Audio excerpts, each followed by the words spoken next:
Imagine if one of the most devastating brain diseases could begin silently decades before any memory loss appears. Now imagine that the brain, the body's most energy-hungry organ, slowly starves, not from lack of food, but from the wrong kind of fuel. Alzheimer's disease, often thought of as a problem of aging or genetics, may actually be a slow and quiet breakdown in the brain's ability to use energy properly. That's both the scary part and the hopeful part, because energy problems can be managed. Alzheimer's is more than just forgetfulness. It's a gradual loss of thinking, learning, and memory. But underneath those symptoms is something deeper. The brain, made up of billions of nerve cells, sends signals through connections called synapses. These connections rely on energy, mainly in the form of glucose or blood sugar. But research shows that in people developing Alzheimer's, the brain's ability to use glucose starts to decline early, sometimes even in their 30s or 40s, long before symptoms show up. At the same time, inflammation builds, waste begins to pile up inside brain cells, and something called insulin resistance develops. This means the brain is trying to use fuel, but the signals are getting blocked. It's like trying to fill a car's tank while the hose is kinked. The fuel is there, but it can't get where it's needed. That's why many researchers now call Alzheimer's type 3 diabetes. The old theory blamed sticky protein plaques in the brain called amyloid, but drugs that tried to remove those plaques haven't worked. What has started to make sense is that the plaques may be a symptom, not the cause. The real issue may be that the brain is overloaded with damaged proteins and toxins because it can't clean itself out. That's where a process called autophagy comes in. It's the body's natural cleaning system, where cells recycle waste. When autophagy slows down, especially inside brain cells, damage builds up, and cells stop working properly. There's another player here, lysosomes. These are tiny parts of the cell that break down and clear out waste. If lysosomes stop working, the garbage piles up. This is becoming one of the strongest theories about what causes Alzheimer's. The brain's waste management system fails, and like a house filled with trash, the environment becomes toxic. So what makes this system break down? Several things. High insulin levels, poor sleep, chronic stress, and a diet loaded with sugar and refined carbs all seem to play a role. When people eat too many fast-burning carbs, like white bread, pastries, soda, and processed snacks, insulin levels stay high. That blocks the body from using fat for energy, which also blocks the brain from accessing a cleaner fuel, ketones.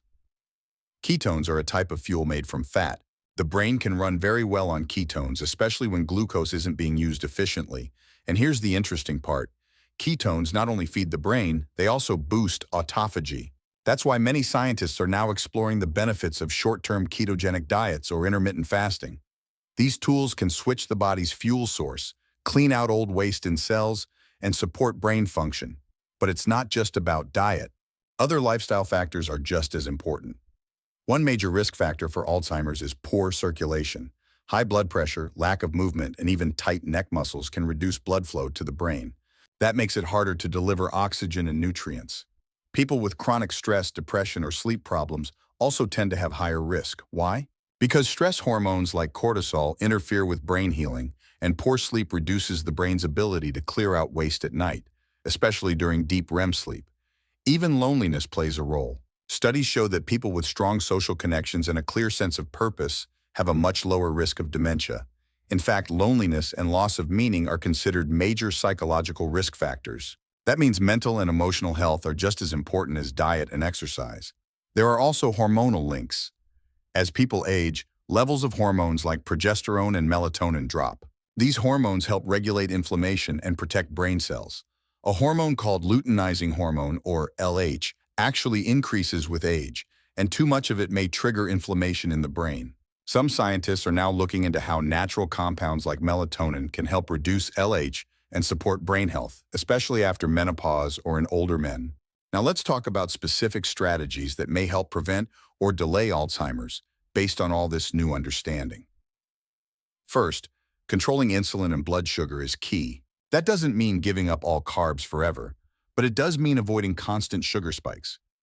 Eating balanced meals, rich in fiber, healthy fats, and protein helps keep energy stable. Short cycles of low-carb eating or temporary ketogenic diets may help the brain use ketones and trigger autophagy, but they don't need to be permanent. Intermittent fasting, such as eating within an 8-hour window or skipping meals once in a while, can also activate the body's cleanup process. Even short 24-48-hour fasts done safely may offer major benefits to the brain by reducing inflammation and improving cell repair.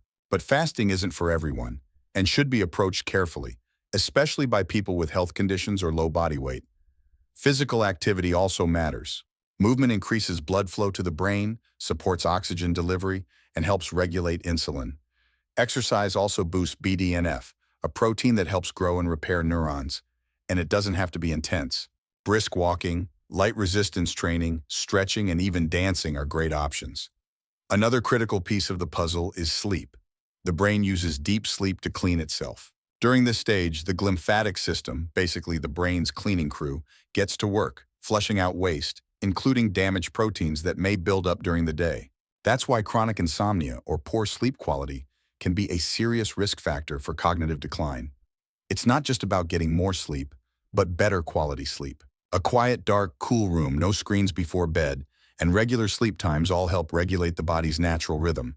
Melatonin plays a big role here. It's not just a sleep hormone. It also lowers inflammation and may reduce levels of luteinizing hormone, which rises with age and is linked to cognitive problems. Melatonin also indirectly supports progesterone levels, which protect brain cells and reduce cell self-destruction. For some people, especially postmenopausal women or older men, melatonin supplements might offer cognitive benefits, but always under professional guidance, especially at higher doses. Another natural support is curcumin, the active compound in turmeric. It has strong anti-inflammatory effects and supports lysosomal function. That's the waste-clearing part of the brain's cells. Other herbs like green tea extract, pine bark extract, especially a component called cycnogenol, and Chinese herbs such as triptorhidium have shown some promise in improving cellular cleaning mechanisms and reducing damage.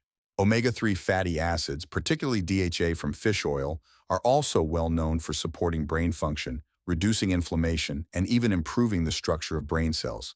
And let's not forget about fiber.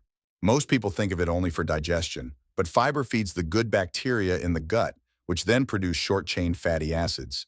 These acids are very similar to ketones and have strong anti-inflammatory effects. So eating plenty of vegetables, greens, and fermented foods helps maintain a healthy gut, and a healthy gut supports a healthy brain. It's all connected. Heat and cold therapy, such as sauna use, cold showers, or alternating hot and cold, have also been shown to improve blood flow and reduce inflammation. These methods can stimulate the body's stress response in a healthy way, promoting resilience and improving brain health over time. They're simple, natural tools that many people overlook. So let's bring it all together. Alzheimer's disease isn't caused by just one thing. It's not simply about age or genetics. It's about energy. The brain stops getting the fuel it needs and can't clean up its own waste. That starts a chain reaction. Inflammation rises, cells break down, and connections between brain cells begin to fail. But here's the good news. Supporting the brain's natural systems, like autophagy, circulation, sleep, and hormone balance, can make a big difference. Preventing Alzheimer's isn't about one miracle pill. It's about giving the brain what it needs to stay healthy: steady energy, clean fuel, quality rest, daily movement, and emotional connection.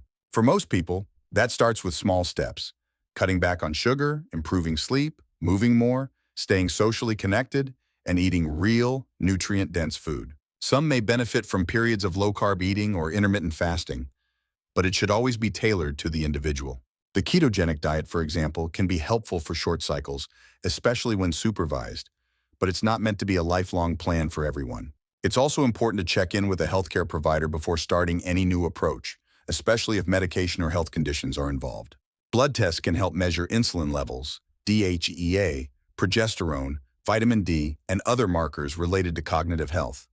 With the right information, the right plan becomes much clearer. In summary, Alzheimer's is a complex disease with multiple layers, but the body gives warning signs early. Mild forgetfulness, trouble concentrating, mood changes, or difficulty sleeping can all be early flags. Paying attention to these signals and taking proactive steps can help delay or even prevent major decline. So here's a quick recap. The main risk factors include insulin resistance, chronic inflammation, high blood pressure, poor sleep, stress, lack of physical activity, and hormonal imbalances. Supporting brain health means managing blood sugar, improving sleep, staying active, reducing stress, eating nutrient-dense foods, using natural supplements when needed, and staying connected to others. These aren't dramatic changes. They're manageable lifestyle habits that add up over time. Now, it's time to open the conversation. Has anyone noticed early signs of forgetfulness or brain fog? Has anyone tried keto or fasting to support mental clarity? Or maybe someone has questions about specific supplements or foods. Drop a comment below. It helps others too. And if this video gave you useful, clear information, go ahead and subscribe to the channel for more science-based health advice that's easy to follow. Don't forget to tap the bell icon so new videos reach you right away. There's always more to learn, and sometimes one small step can lead to big changes. Thanks for watching, and here's to a sharper, stronger mind at any age.